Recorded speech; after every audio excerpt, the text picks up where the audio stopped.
boss, ikaw ba yung may-ari dito? Ha? Ikaw ba yung may-ari dito? Sa tingin mo? Kasing ikaw yung may-ari. Ano? Ikaw ba yung may-ari? Ay malamang. Oh? Alam mo na nakatayo dito, tatanungin mo pa. Itlog to, boss? Ha? Itlog ba to? Ay hindi yan itlog utoy. Ano? Limonsito yan.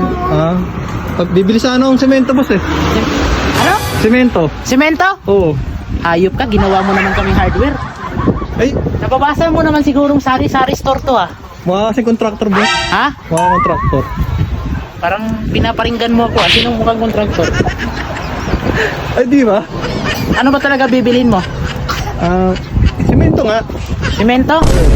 Otoy, nandun pa yung hardware no? Sari-sari store to eh. Nakakaintindi ka ba na sari-sari store? Sino ba teacher mo? Sasakalin ko. Ano kasi, tawag dito, elementary lang tinapos ko eh. Kaya pala, elementary lang pala Oo. tinapos. Tapos ako ng kinder. Nagtapos ka ng kinder? Oo. Abuti nakagraduate ka pa ng kinder no? Pero wala talaga si tindang semento. Ulit-ulit? Hindi nga to hardware. Kailangan namin yung helper bago siya pumasok. Helper? Oo. Mukha ba ako mahirap? Sa tingin mo, pag mumukha na to, mukhang mahirap. Tingnan mo, oh. Tatanong ng boss.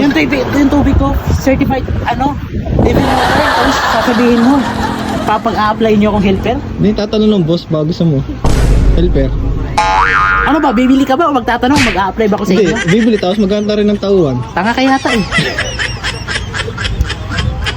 Helper ng manok, boss. Gusto nyo? Alam mo kung wala kang magandang lumayas ka na dito. Nabubuisit ako sa iyo.